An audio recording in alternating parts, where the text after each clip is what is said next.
वेदान्तेषु यमाहुरेक पुरुषं व्याप्य स्थितं रोधसी यस्मिन्नीश्वरस्यनन्न विषया शब्दो यथार्थक्षरा अन्तर्यश्च मुमुक्षुभिर्नियमित प्राणादिभिर्मृग्यते सस्तां स्थिरभक्तियोग सुलभो निःश्रेयसायास्तु वा आब्रह्माण्डपिपीलिकातनुसुजम्भमानस्फुटं जाग्रत्स्वप्नसुषुप्तिभासकतया सर्वत्रयादीव्यति सा देवी जगदम्बिका भगवती श्रीराजराजेश्वरी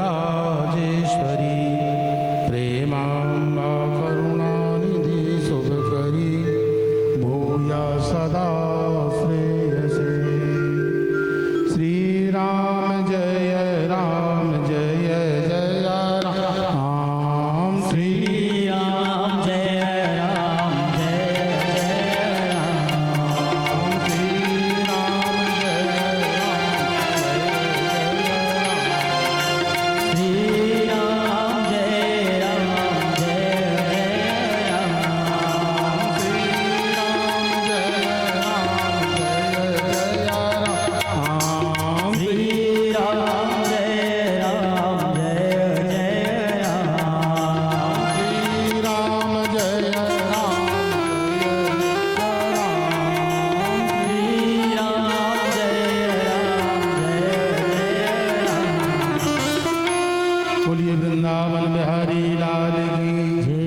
धर्म की अधर्म का प्राणियों में विश्व का गो माता की गो हत्या जगत गुरु शंकराचार्य जी महाराज की ज्योतिष पीठाधीश्वर महाराज की द्वारका शारदा पीठाधीश्वर महाराज की पराम्बा भगवती राजराजेश्वरी मैया की सिद्धेश्वर भगवान की चंद्रमौलेश्वर भगवान की प्राण पुरुषोत्तम भगवान की हर हर महादेव।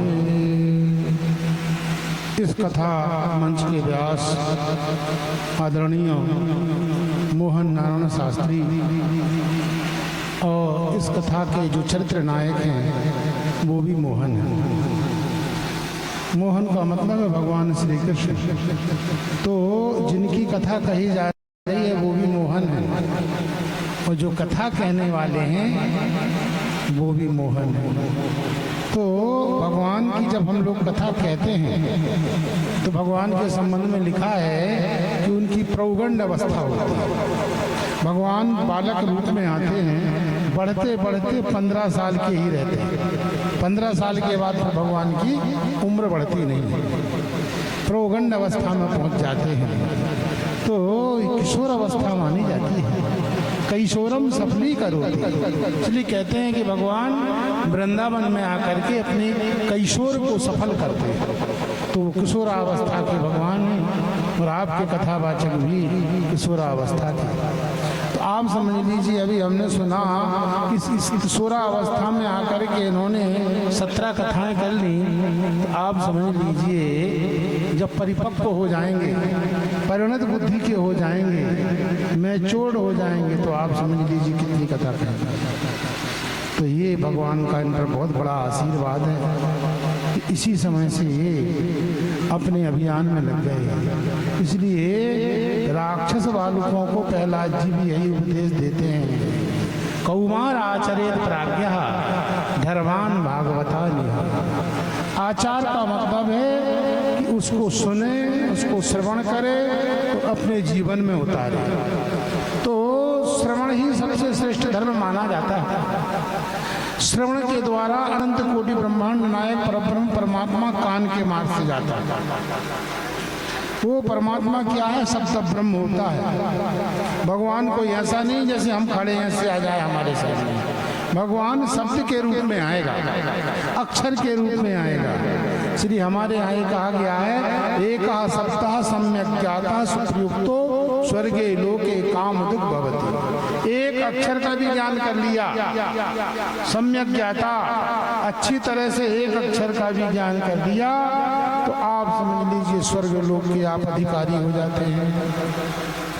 तो वो अक्षर ब्रह्म है, वो अक्षर ब्रह्म के रूप में परब्रह्म परमात्मा शब्द राशि के रूप में, शब्दों के समुद्र के रूप में आकर के श्रीमद् भागवत में विराजमान है। इसलिए भागवत को संहिता कहा जाता है। संहिता का मतलब है जो हमारे हित की बात करे। सम्यक हितम वदति या सा संहिता, जो अच्छी तरह हित की बात करे। तो हमारे हित की बात क्या हो सकती है? हमारे हित की बात ये हो सकती है कि मैं कौन हूँ, कहाँ से आया हूँ, मेरे जीवन का क्या उद्देश्य। ये बात यदि हमको ज्ञात हो जाए, इस बात की समझदारी विकसित हो जाए, जीवन में आप हमें समझ लें कि परमात्मा ने हमको संसार में क्यों भेजा है, तो हमारा कथा सुनने का जो फल है वो सार्थक हो जाएगा। तो जीवन में यही जानना है कि जीव क्या है। जीव एक अंश है और परमात्मा उसका अंश है। तो ये जीवात्मा परमात्मा की ओर उन्मुख होता है, सदा सर्वदा चलता रहता है। जैसे पानी पहाड़ की चोटी पर गिरता है और बहता हुआ चलता है, तब तक चलता रहता है, तब तक चलता रहता है जब तक उसको समुद्र की प्राप्ति नहीं हो जाती। समुद्र की प्राप्ति होने के बाद उसको विश्रांति हो जाती है। ऐसे ही ये जीवात्मा तब तक चलता रहता है, तब तक चलता रहता है जब तक उसको परमात्मा की प्राप्ति नहीं हो जाती। तो अधिष्ठान जो हमारा है, हमारा महत्व जो है, वो अधिष्ठान जो है परमात्मा है। जीवात्मा की परमात्मा तक यात्रा है। अपने आप को जानने के लिए व्यक्ति अनेक जन्म लेता है। तो भागवत जो है आप समझ लीजिए शब्दों की राशि है। एक शब्द का भी आपको ज्ञान हो गया, एक अक्षर का भी ज्ञान हो गया, आपका और हमारा जीवन सफल हो जाता है। इसलिए पुराणम श्रुयान नित्यम, इसलिए कहते हैं पुराणों को नित्य श्रवण करना चाहिए। तो महाराज कब श्रवण करें? प्रातः काल अपना नित्य कर्म करे व्यक्ति, और मध्याह्न काल में उसको पुराणों का श्रवण करना चाहिए। तो पुराणों के श्रवण से क्या लाभ है? का आप समझ लीजिए, पुराणों के श्रवण से ये हमको ज्ञान होता है कि हमको क्या करना चाहिए, क्या नहीं करना चाहिए, हमारे जीवन का क्या उद्देश्य, क्या उद्देश्य नहीं है, क्या हमारी प्रवृत्ति है, क्या निवृत्ति है, किसको पकड़ना चाहिए, किसको छोड़ना चाहिए, किसका साथ करना चाहिए, किसका साथ नहीं करना चाहिए, क्या सुनना चाहिए, क्या नहीं सुनना चाहिए, क्या खाना चाहिए, क्या खाना नहीं चाहिए। ये प्रवृत्ति धर्म और निवृत्ति धर्म दोनों का विधिवत यदि आपको ज्ञान प्राप्त होगा तो पुराणों से प्राप्त होगा। इसलिए कहते हैं कि पुराण हमारे मित्र के समान हैं। भगवान का 3 प्रकार का उपदेश होता है, तो पुराणों के उपदेश को सुहृद सम्मित उपदेश कहा गया। सुहृद यानी मित्र। एक मित्र अपने मित्र को कभी भी बुरी सलाह नहीं देता है, कभी भी खराब सलाह नहीं देता है, अच्छी ही सलाह देता है। ऐसे ही पुराण होते हैं। तो पुराणों से ही आपको धर्म का ज्ञान होगा और धर्म के प्रति निष्ठा जागेगी। आजकल बड़ा धर्म का संक्रमण चल रहा है, लोग मनमाना धर्म बता देते हैं और जो हमारा मूल धर्म है उसको हम छोड़ देते हैं। आप समझ लीजिए सबसे बड़ा धर्म हिंदू धर्म जो है, उसमें सबसे बड़ी पूजा यदि किसी की होती है तो गाय की होती है, गौ माता की होती है। किसी मंदिर में जाने की जरूरत नहीं है, प्रातः काल उठ के गाय का दर्शन कर लेंगे तो 33 करोड़ देवताओं का दर्शन हो जाएगा। किसी भी मंदिर में जाएंगे, किसी भी लोक में जाएंगे, ब्रह्म लोक में जाएंगे, ब्रह्मा जी मिलेंगे का नहीं मिलेंगे कोई भरोसा नहीं। शिवलोक में जाएंगे, शंकर जी मिलेंगे का नहीं मिलेंगे। और अन्य लोकों में जाएंगे, वहाँ वो देवता मिलेंगे कि नहीं मिलेंगे, वो कदाचित मिल जाए तो आशीर्वाद देंगे का नहीं देंगे। ओ महाराज, आपको यदि सबका दर्शन करना है एक साथ, शंकर जी का भी दर्शन करना है, गणेश जी का भी दर्शन करना है, गंगा का भी दर्शन करना है, लक्ष्मी का भी दर्शन करना है, आप गो माता का दर्शन कर लीजिए। और कहीं बाहर नहीं जाना है, आपके घर में ही आपको गो माता का दर्शन हो जाएगा। ब्राह्मण तब बनता है जब गव्य का प्राशन करता है, पंचगव्य का प्राशन करता है। छत्री तब बनता है जब गोमूत्र का पान करता है। वैश्य जब बनता है जब गोमूत्र का पान करता है। तो जब तक पंचगव्य का आप पान नहीं करेंगे तब तक पाप से मुक्त नहीं होंगे। महान से महान पाप कर लीजिए, अत्यंत घोर पाप कर लीजिए और पंचगव्य का प्राशन कर लेंगे तो जो पाप आपके शरीर में प्रविष्ट होकर के हड्डी में भी छुप गया है, मज्जा में भी छुप गया है, उस पाप को भी गो माता निकाल करके बाहर फेंक देती है। बताइए हमारा कितना उपकार करती है। कोई यज्ञ करोगे तो यज्ञ में प्रवेश करना चाहोगे आप तो यज्ञ में प्रवेश यजमान करता है। यजमान तभी बन सकता है जब गाय का दान करेगा। बिगर गो निष्क्रिय द्रव्य का दान किए आप यज्ञ के अधिकारी नहीं हो सकते हैं।